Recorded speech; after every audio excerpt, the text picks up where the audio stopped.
Team India में क्या विराट कोहली के साथ राजनीति हुई है? क्या विराट कोहली को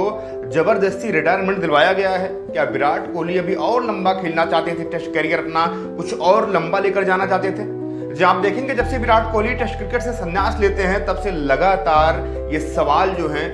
सोशल मीडिया पर हर तरफ घूम रहे हैं। अब लेकिन इस सवाल में यहाँ पर घी डालने का काम किया है दिल्ली रणजी टीम है उसके हेड कोच शरणदीप ने, क्योंकि शरणदीप सिंह ने बहुत बड़े बड़े खुलासे कर दिए यहाँ पर विराट कोहली को लेकर। आपको एक बात थोड़ा बैक चलेंगे, अगर आप एक बात नोटिस करेंगे तो आपको याद होगा जब विराट कोहली के रिटायरमेंट की खबर सामने आती है तब वहां पर एक खबर और निकल कर आती है कि विराट कोहली संन्यास लेंगे। लेकिन उसके पहले जो 20 जून से यहाँ पर इंग्लैंड में टेस्ट मैच शुरू होगा, वहां पर जो 5 मैचों की टेस्ट सीरीज खेली जाएगी उस सीरीज का विराट कोहली हिस्सा होंगे, उसके बाद वो संन्यास लेंगे। फिर आपको याद होगा कि जब विराट कोहली के संन्यास की बातें आती हैं कुछ लोग ये भी कहते हैं कि भैया यहाँ पर ब्रायन लारा ने विराट कोहली से रिक्वेस्ट किया है कि आप क्रिकेट मत खेल, अभी यहाँ पर टेस्ट क्रिकेट से संन्यास मत लीजिए। कुछ लोगों ने ये कहा कि कुछ इन्फ्लुएंसर जाकर विराट कोहली से बात करेंगे, उनको मनाएंगे। कुछ लोगों ने ये कहा कि सचिन तेंदुलकर विराट कोहली से बात करेंगे तो विराट कोहली मान जाएंगे। कुछ लोगों ने यहाँ तक कह दिया कि बीसीसीआई ने जो अर्जी डाली यहाँ पर विराट कोहली ने रिटायरमेंट लेने की, विराट कोहली साफ तरीके से बीसीसीआई ने कहा कि भैया थोड़ा आप पुनर्विचार कर लीजिए, एक बार अपने फैसले पर आप फिर से विचार कर लीजिए, उसके बाद आपका जो मन करे वो करेगा। लेकिन फिर ऐसा क्या हो जाता है कि ये बात जो है शनिवार को आती है और सोमवार को विराट कोहली 11:45 पर अपने इंस्टाग्राम पर एक स्टोरी शेयर करते हैं, एक रील शेयर करते हैं और वहां पर अपने टेस्ट क्रिकेट को अलविदा कह देते हैं और ये कह देते हैं कि मेरे लिए बहुत आसान नहीं था, मेरे लिए बहुत मुश्किल था ये डिसीजन लेना, लेकिन समय की बात है, समय हर किसी का आता है और समय के साथ इंसान को चलना चाहिए।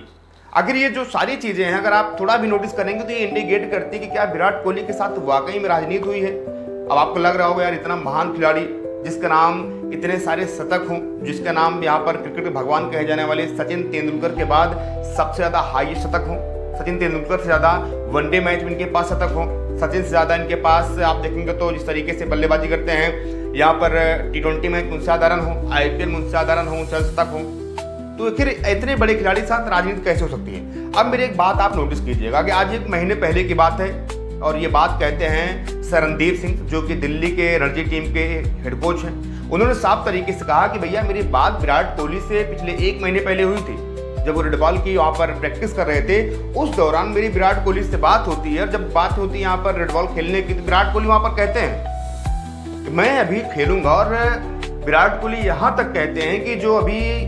इंडिया की टीम जाएगी इंग्लैंड, मैं वहाँ भी खेलूंगा और मेरा मन कर रहा है कि मैं इंग्लैंड में जाकर कम से कम 5 से 6 शतक बनाऊं। अगर इतना महान प्लेयर इस तरीके की बातें कर रहा है, अगर विराट कोहली जैसा बल्लेबाज, विराट कोहली जैसा खिलाड़ी इस तरीके की बातें कर रहे हैं वो कि मुझे अभी खेलना है, मैं भी खेलूंगा, तो फिर बीच में अचानक विराट कोहली के साथ क्या हो जाता है। यहीं तक नहीं, आप देखेंगे तो विराट कोहली यहाँ पर सोमवार को संन्यास लेते हैं और मंगलवार को पहुंच जाते हैं मथुरा वृंदावन, प्रेमानंद महाराज से मिलते हैं और उनसे वो पूछते हैं सब कुछ ठीक ठाक। विराट कोहली ने कहा हाँ सही है। उनसे जब प्रेमानंद महाराज ये कहते हैं कि यहाँ पर अनुष्का शर्मा जब पूछती है प्रेमानंद महाराज से, महाराज जी नाम जब करने से हो जाएगा सब कुछ, वहां पर प्रेमानंद महाराज ने कहा बहुत आराम से हो जाएगा, बस आप नाम जप। यानी कि आप कह सकते हैं यहाँ पर कुछ न कुछ टीम इंडिया में खिचड़ी पक रही है और खिचड़ी पकी थी यहाँ पर रोहित शर्मा जब रिटायरमेंट लिए तो उस समय भी, क्योंकि कुछ सूत्र ये भी बताते हैं कि जब रोहित शर्मा संन्यास लेते उसके पहले उनसे कह दिया गया था भैया अब आप टीम में फिट नहीं बैठ रहे हैं, अब आपको बाहर किया जाएगा।